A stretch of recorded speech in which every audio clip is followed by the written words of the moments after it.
Bem, pessoal, dando continuidade aí à rede de saúde mental, né, a RAPS, nós vamos ver hoje outro dispositivo aí, outro serviço extra-hospitalar, que são os consultórios de rua, tá?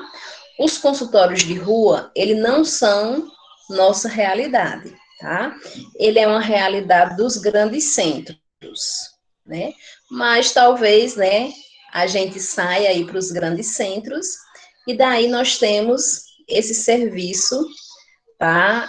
Para executar nossas atividades. Então, o consultório de rua, pessoal, como o próprio nome diz, é o atendimento na rua, tá? É o atendimento voltado para as pessoas vulneráveis socialmente, ok? Então, são para aqueles moradores de rua, que convivem em grupos, e daí nós vamos prestar o nosso atendimento a esses moradores. Aí vamos é, ver como é que a gente consegue fazer isso, né? Primeiro, pessoal, não é uma atividade que nós do CAPS fazemos sozinhos. Nós vamos em grupo com outros profissionais de outros serviços, tá? Outra coisa, quando a gente vai pela primeira vez trabalhar em consultório de rua, nós não vamos, mesmo sendo um grupo de profissionais de outras áreas, nós não chegamos lá sozinhos, no sentido de sozinhos no sentido de não ter nenhum conhecido, tá? A gente geralmente adentra, o consultório de rua geralmente adentra dentro de um espaço, né, dentro desses moradores de rua, com um grupo que já está fazendo algum trabalho lá, tá? Então, por exemplo, lá debaixo da ponte, né, do viaduto X, tem um grupo de pessoas que estão precisando de atendimento, tá? E a gente, como consultório de rua, se junta com outras profissionais e queremos atender a essas pessoas que estão debaixo do viaduto X. Só que a gente não pode chegar lá sozinho. Então, a gente tem o conhecimento de que tem um grupo de pessoas voluntárias, uma ONG, que ofertam sopão para eles, né? Todas as quintas-feiras à noite, ou todas as quintas-feiras à tarde, né? Eles estão lá ofertando sopão para esses moradores, tá? Então, a gente entra em contato com essa ONG, com esses voluntários, e diz, né? Ó, a gente está querendo prestar atendimento de saúde, de assistência, para essas pessoas vulneráveis que estão lá debaixo do viaduto X, tá? Então a gente se junta a eles e chega nessas pessoas e chega nesses moradores, tá? Por quê? Como eles já conhecem os voluntários, se a gente chega junto com os voluntários, eles vão nos aceitar, tá? É, não será um risco para nós, tá? Porque nós estamos chegando com pessoas conhecidas, ok? E daí, pessoal, a gente começa a exercer o nosso trabalho, tá? A conversar, a orientar, a ver a questão da vulnerabilidade social, certo? E daí é um trabalho que requer tempo, tá? Ele demanda tempo, certo? E ele precisa, né, que os profissionais tenham a consciência de que lá realmente nós estamos trabalhando na política de redução de danos, tá? Nós não teremos um paciente que lá vai fazer um tratamento, tá? Lá nós não teremos um paciente que a gente consiga levar para o CAPS, tá? Possa ser que tenha, mas é um entre vários, ok? Na realidade, dentro desses consultórios de rua, nós trabalhamos a política de redução de danos. O que é isso? É minimizar os riscos que essa pessoa está exposta. É minimizar a situação de alguma doença que essa pessoa tenha. É a questão de reduzir através de uma orientação, tá? Então, por exemplo, né, lá nós temos usuários de droga, tá? Então, a gente vai orientar com relação a não compartilhar a mesma seringa, tá? A usar objetos descartáveis, e daí nós vamos doar esses objetos enquanto estivermos lá. Nós vemos um ferimento, porque como nós vamos com outros profissionais, né, não só os da saúde. Então, esse enfermeiro, esse profissional da saúde vai cuidar desse ferimento, tá? Nós vemos um idoso que está lá em depressão, a gente faz um grupo de atividades com ele, em oficinas. Então, a gente vai trabalhando de diversas maneiras, cada profissional dentro da sua área, tá? E a gente vai minimizando os danos que aquela situação vulnerável causa naquela pessoa, ok? Então, o consultório de rua estão sendo implantados nos países como um empreendimento para abordagem e atenção psicossocial às políticas com transtornos mentais em situação de grave vulnerabilidade social. Esse projeto tem se justificado pelo cenário epidemiológico e também pela expectativa de reduzir a lacuna assistencial voltada a este público, especialmente crianças, adolescentes e jovens. Seria uma ponte para a população que está à margem do sistema de saúde. Quando esse projeto, né, foi criado, pessoal, o público-alvo eram as pessoas usuárias de álcool, tá? Só que hoje ele já se expandiu para outros, né, na realidade, para todas as situações que a gente encontra nesses moradores, tá? Então, nós assistimos todos, mas né, especialmente crianças, adolescentes e jovens que a gente sabe que a gente encontra lá na situação vulnerável, ok?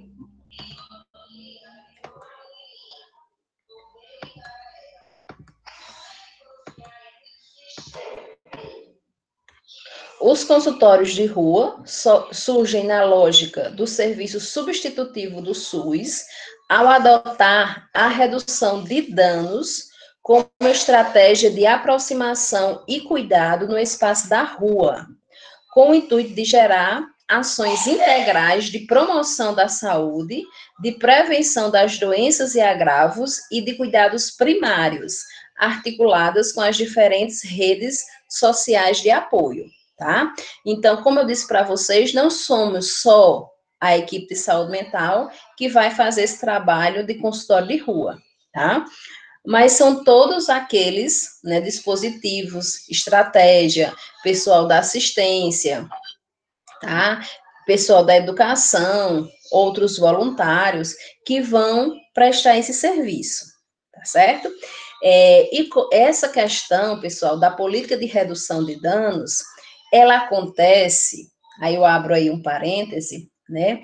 Ela acontece não só no consultório de rua, mas ela pode acontecer, no caso da saúde mental, também dentro do CAPS, tá? Quando a gente faz uma orientação, né, porque o nosso paciente é vulnerável em determinada situação, né? Eu vou citar dois exemplos para vocês. Lá no CAPS, nós tínhamos, né, na realidade, tínhamos porque ela faleceu, uma paciente com esquizofrenia, que ela era usuária de tabaco, né? Ela fumava várias carteiras de cigarro por dia, tá? Então, quando ela chegou no CAPS, tá? Nós fizemos um acordo com ela para diminuir o uso do cigarro, né? Então, nos dias que ela passava no CAPS, que era de segunda a sexta, ela fumava depois do café, tá? Depois do almoço, tá? Um cigarro depois do café, um cigarro depois do almoço, ok? E essa paciente, morava perto da casa em que eu morava, tá? E assim, ela foi levada para o CAPS pela agente de saúde. A família não quis, né, nunca quis levá-la, nunca ligou muito para ela, e a agente de saúde levou, informando a família que estava levando, né, porque ela era próxima da família, e assinou como responsável pela paciente lá no CAPS. A irmã dela, né, uma certa vez foi lá no CAPS, né, reclamando porque é que nós não proibíamos essa paciente de fumar. Por que a gente permitia a paciente fumar no CAPS, né? E daí nós explicamos para ela, tá, que certos vícios eles fazem com que o paciente com transtorno mental ele fique mais calmo. E nós não podemos tirá-lo, tá? Porque aquilo faz com que o paciente, caso a gente tire, faz com que o paciente se torne agressivo e talvez não colabore com seu tratamento no serviço, tá? Então, a gente falou que nós trabalhávamos com a política de redução de danos, tá? Porque se ela fumava 4 carteiras antes de ir para o CAPS, então, de segunda a sexta, pelo menos no período, nas 8 horas que ela está no CAPS, ela só fuma 2 cigarros, tá?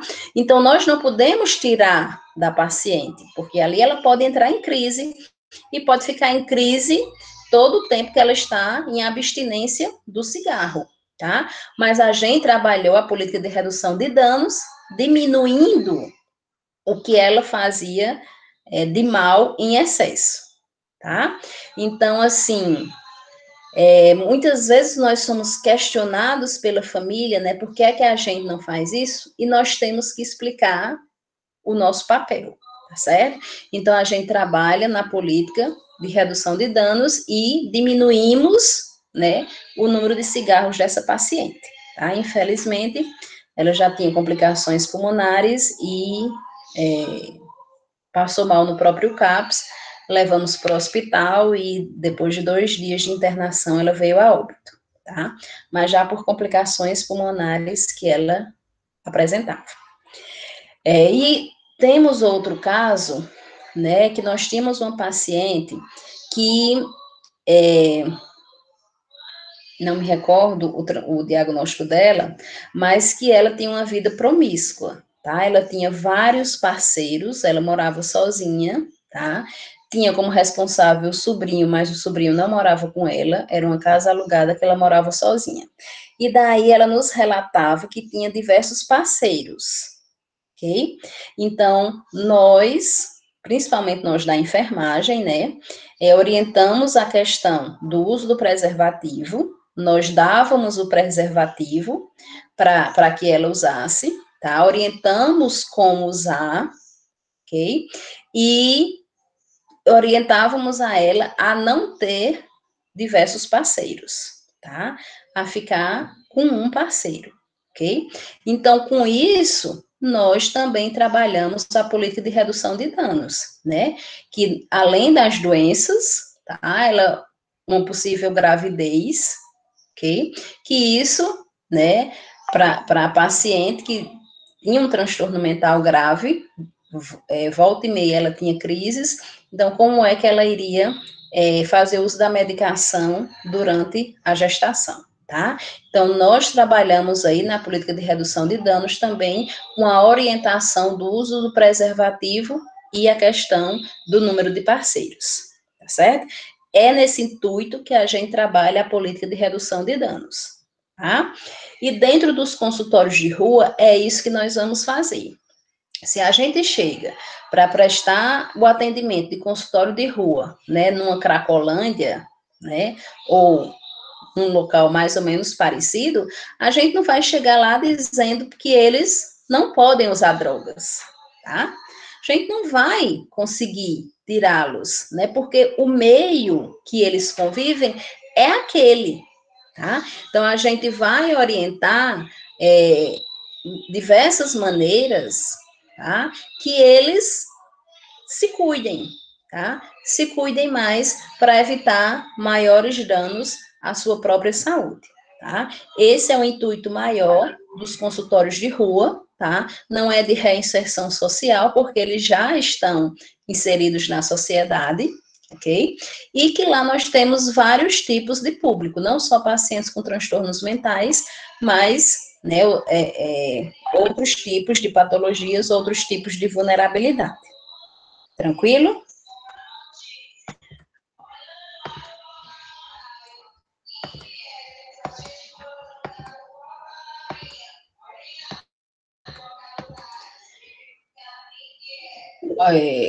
Consultório de rua, né, são, portanto, dispositivos públicos, componentes da rede de atenção substitutiva em saúde mental, cuja atenção substitutiva, cujo objetivo principal é estender o cuidado aos usuários de álcool e outras drogas em situação de rua, historicamente desassistidos e distantes dos serviços de saúde.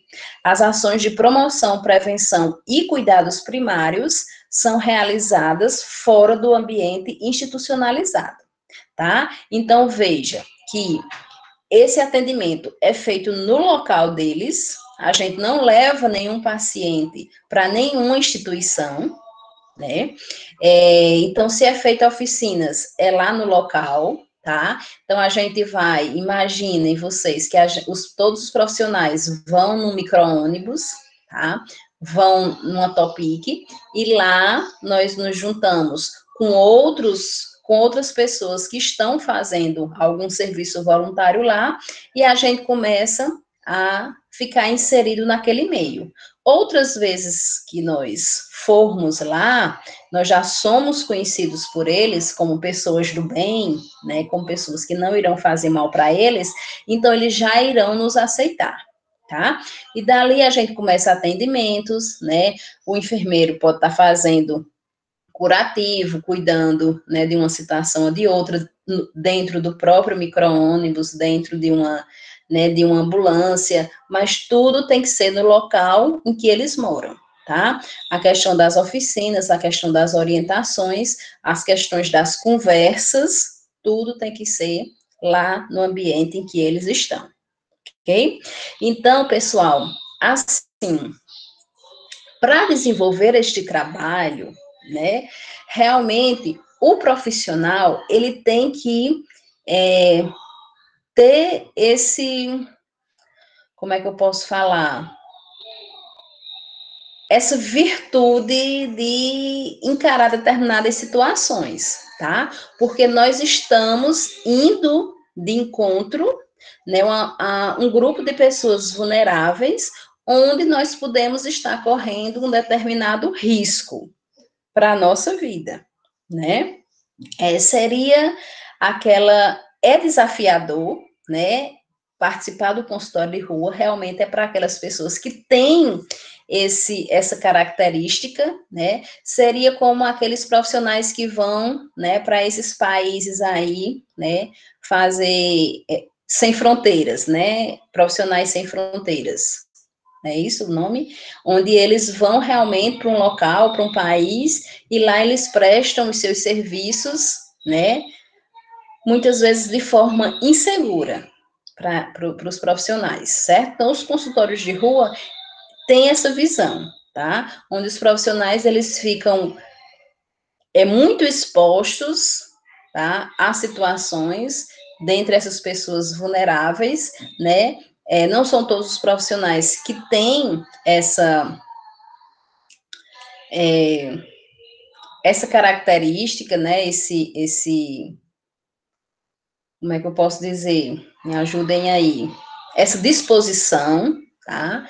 Essa coragem, certo? Então, realmente vai daquele profissional que consegue encarar essas situações, porque é uma realidade muito diferente, né, de nós estarmos lá no nosso ambiente, né, lá no nosso consultório, com profissionais, né, com outros profissionais, atendendo um, dois pacientes, né, dentro do nosso consultório, fazendo uma oficina, tá?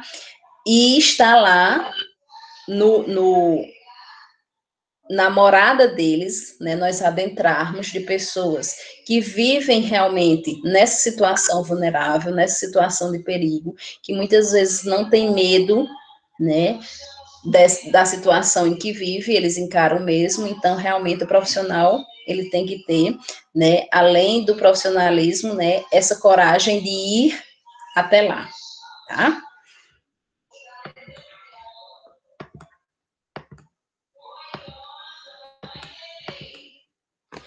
Sendo o consultório de rua considerado como uma clínica inovadora a ser desenvolvida em contexto de rua, abandona a lógica da demanda espontânea, tão característica dos serviços de saúde, e da abstinência como meta do cuidado.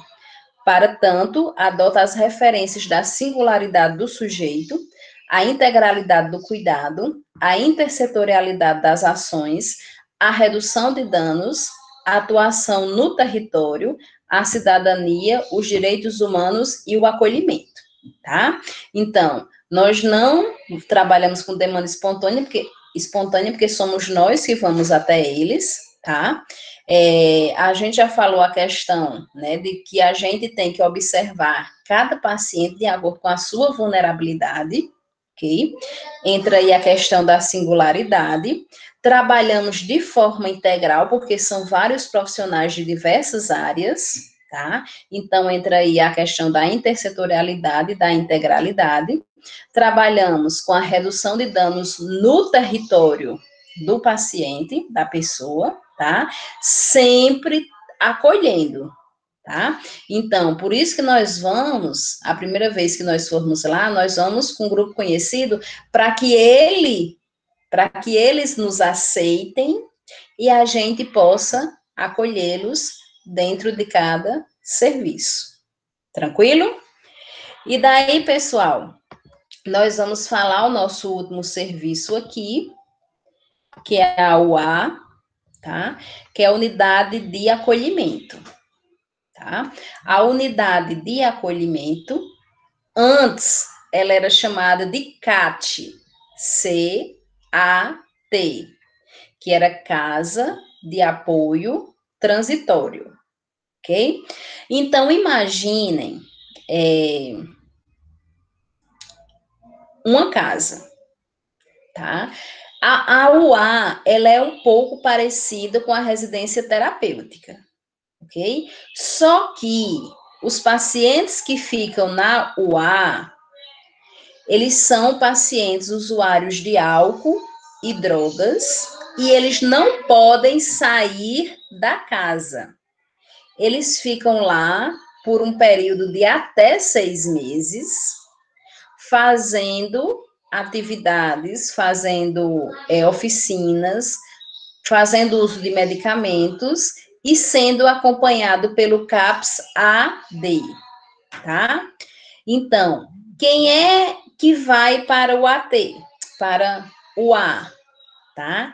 São os pacientes que adentram no CAPS-AD e a equipe observa que quando esses pacientes vão para as suas casas, eles quebram todo o tratamento. Ao invés de ir para casa, eles vão para o bar, eles vão buscar drogas, tá? Então, para, tipo, fazer com que esses pacientes não usem, né, os seus vícios, os profissionais do CAPS AD, enviam esses pacientes para a UA, tá? E lá eles ficam dentro dessa casa, onde tem tudo, tá? Como se fosse a residência terapêutica, só que eles não podem sair de lá. E eles ficam lá pelo período de até 6 meses, e os profissionais do CAPS AD vão até a UA, fazer o acompanhamento e o tratamento desses pacientes, tá certo? E após 6 meses, eles saem de lá, voltam só com atendimento do CAPS AD e à noite vão para as suas casas, tá certo? Então, a UA, ela foi criada com o intuito realmente de que os pacientes que frequentam o CAPS AD e que não conseguem, né, se libertar dos seus vícios, o álcool e a droga, tá? É como se durante esses 6 meses que eles estão lá aprisionados, né, sem usar os seus vícios, tá? Quando eles saírem de lá, né, eles já passaram pelo período de abstinência, certo?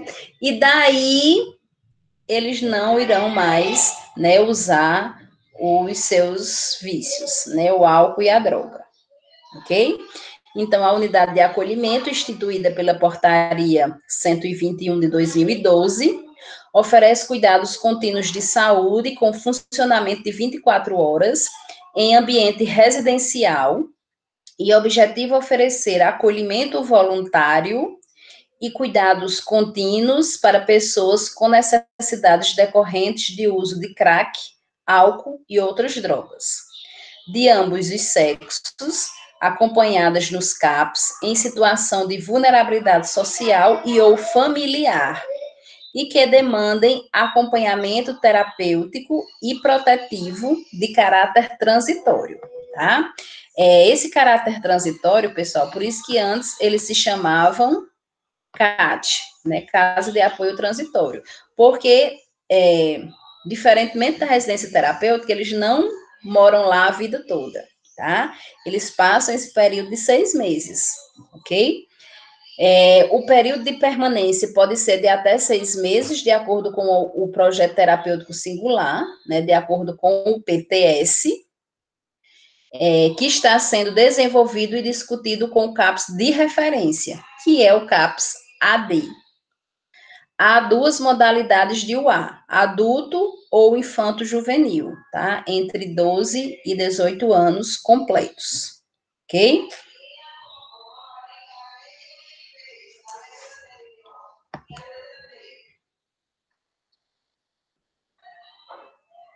Não, a família sozinha ela não pode, tá, Luísa? A não ser que o paciente ele já faça, né? Ele já frequente o CAPS AD, e daí o CAPS AD, ele não, os profissionais de lá, ele não estão tendo a noção de que o paciente está fazendo uso do álcool ou da droga, né? Então, a família vai até lá para o CAPS AD e pede para levar esse paciente para o A, porque ele está realmente frequentando, né, os lugares de antes, né, dos vícios. Então, a família, ela pode estar pedindo, mas ela sozinha, ela não pode levar o paciente para o A. Quem encaminha os pacientes para o A são os profissionais do CAPS AD. Então, toda o A está ligada ao CAPS AD, tá? Exatamente. Pronto, tá? Em alguns cantos, Wellington, né, ainda continua chamando CAT, tá? Então, tem CAT, tem o A, e aí no Iguatu, né, o AI, tá? Justamente, eu já ia falar isso. No Iguatu, tem o CAPS Infanto Juvenil, e no ICO, desculpe, tem o CAPS não, tem a UA, Infanto Juvenil, o AI, né, como o Elton tá falando aí, e no ICO tem o adulto, tá?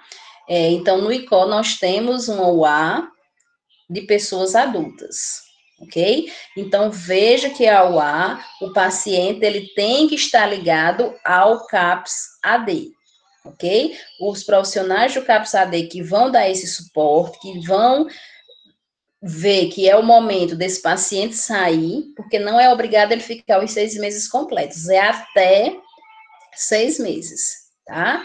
Assim como o paciente, digamos que passou lá 4 meses, tá? E os profissionais estão vendo que esse paciente tem condições de sair da UA.